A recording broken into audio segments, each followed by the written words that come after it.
আপনিও কি ঘরে বসে কিছু করতে চাইছেন? চলুন দেখাই এই সুন্দর কামিজটি ঘরে বসে কিভাবে তৈরি করে নিলাম। হ্যালো এভরিওয়ান, আসসালামু আলাইকুম। শারমিনস ক্রিয়েশনে আপনাদের স্বাগতম। চলে এলাম নতুন আরও একটি ব্লগ নিয়ে। পিঙ্ক কালারের কাপড়ের উপরে এর আগেও আমি ব্লগ প্রিন্ট করেছিলাম, কিন্তু এবারের কাজটা একটু অন্যরকম। প্রথমেই বড় একটা বডি ড্রেসের সাহায্যে নিচের পাড়ের অংশটা আমি করে নিয়েছি। তারপর একটা চিকন লেস পার্ট দিয়ে পাড়ের উপরের অংশে একটা বর্ডার লাইন করে দিয়েছি। একটা চিকন পাড় দিয়েই পাড়ের অংশে একটা ভিন্ন টাইপের ডিজাইন করেছি, দেখতেই পাচ্ছেন।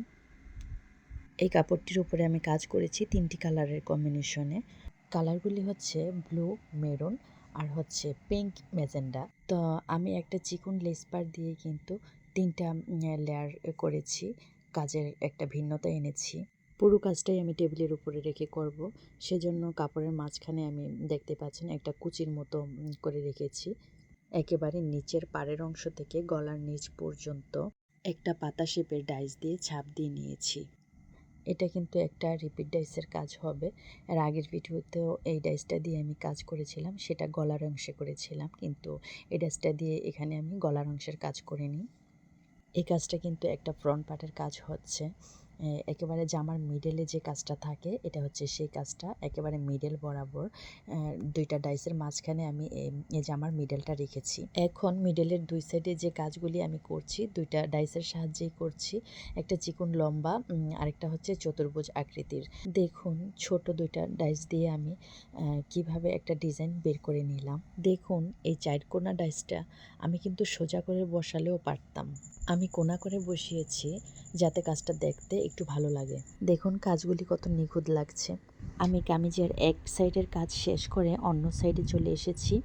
এই সাইডে কিন্তু আমি দাগ দিয়ে নিয়েছি, এই সাইডে কিন্তু আমি দাগ টেনে নিয়েছি, কারণ ওই সাইডে আমি যেখানে যে কাজটা রেখেছি এই সাইডেও যাতে ঠিক সেখানে সেই কাজটাই থাকে, সেই জন্যই আমি দাগ টেনে নিয়েছি। প্রথমেই একটা ডাইস দিয়ে একটা ডাইসের কাজ শেষ করেছি, তারপরে অন্য ডাইস দিয়ে অন্য ডাইসের কাজগুলিও শেষ করছি। টেবিলের উপরে যতটুকু কাপড় ছিল তো এভাবেই 2 সেটের কাজটা আমি শেষ করেছি। এখন কিন্তু আমি পাড়ের অংশের রিপিট ডাইসের কাজটা করব। তো এটা হচ্ছে একটা পিঙ্ক ম্যাজেন্টা যেটা। তো এইভাবে আমি রিপিট ডাইসের কাজটা করে নিচ্ছি। রিপিট ডাইসের কাজটা কিন্তু খুবই সাবধানে করতে হয়, কারণ প্রথমবার যখন ডাইসের ছাপ দিই তখন ততটা সাবধানতা অবলম্বন করতে হয় না, কিন্তু রিপিট ডাইসের কাজ যদি একটু এদিক সেদিক হয় তাহলে কিন্তু পুরো ডিজাইনটাই একেবারে নষ্ট হয়ে যাবে। তো নিচের অংশের রিপিট ডাইসের কাজটা আমার করা শেষ। এখন জামার মিডলে যে রিপিট ডাইসের কাজটা ছিল সেটা করে নিয়েছি।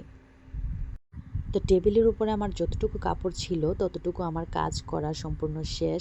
এখন কাপড়টা টেনে আমি নিচের দিক নিয়ে তারপর পুরো কাজটা করব।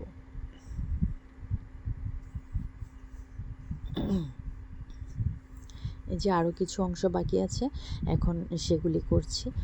এখানে ফ্রন্ট পার্টের আর ব্যাক পার্টের যে মিডলটা থাকে সেখানে কিন্তু আমি ছোট্ট এক টুকরো কাগজ দিয়ে নিয়েছি, যাতে আমার ফ্রন্ট পার্টের কাজের ছাপটা ব্যাক পার্টে না লেগে যায়।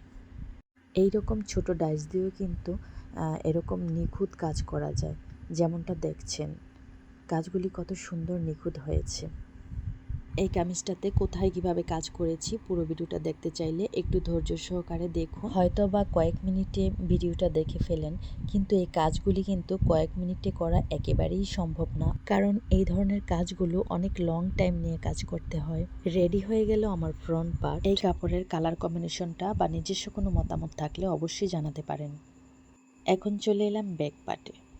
ব্যাক পার্টে আমি বল প্রিন্ট রেখেছি। বল প্রিন্টের কাজটা কিন্তু আমার বরাবরের মতোই ভালো লাগে।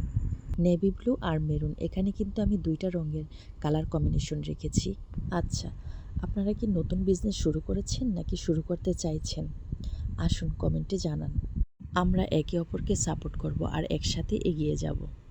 যেখান থেকে একবার ডাইসের ছাপ দেই কিন্তু ওখানে কিন্তু আবার রং ব্রাশ করে নিতে হয়, আর না হয় রঙের ছাপ ভালো করে বসে না। আমার রঙগুলি কিন্তু বারবার শুকিয়ে যাচ্ছিল।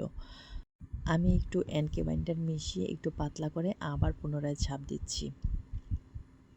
আমি ভিডিওটা স্কিপ না করে একটু ফাস্ট করে দিয়েছি আপনাদের বোঝার সুবিধার্থে। এখন হাতার কাজ করছি। হাতাতেও আমি বল প্রিন্টই রেখেছি।